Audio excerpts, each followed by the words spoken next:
OET writing tips and tricks. Assalamu alaikum everyone. Hope all is well with you. Today we will discuss about the points which needs to be focused while writing a letter.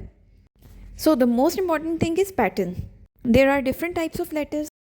Pattern is almost same for each type with small differences in the rearrangement of information. Number 2, sentence should not be too lengthy. Complete the sentence in 2 or 2.5 lines. Number 3, it is better to make separate paragraph for each visit, but exceptions are always there. Number 4, do not use name of the patient again and again.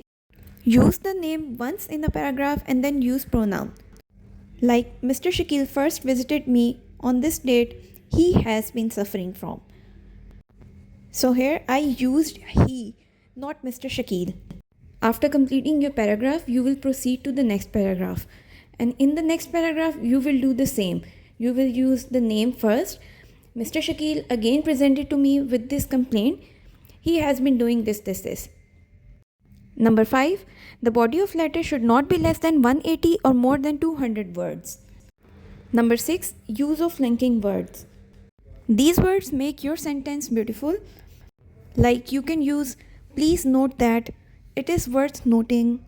However, I will make a short video on these linking words separately. Let's discuss few examples here. Like a patient comes to you with hemoptysis and you need to tell his family history. You can write, please note that, or it is worth noting that he has family history positive for lung cancer. Another example, patient's urine output has significantly decreased. However, his RFTs came out to be normal. And yes, please avoid excessive use of linking words. Last but not the least, time management. First, you need to work on the pattern and content of the letter. Give as much time as needed. Once you have full grip over it, work on your time management. Your total time for writing a letter is 45 minutes. You have to do everything in this limited time. Hope you guys like my video. Please do not forget to share it with your friends and subscribe to my channel. Take care. Allah Hafiz.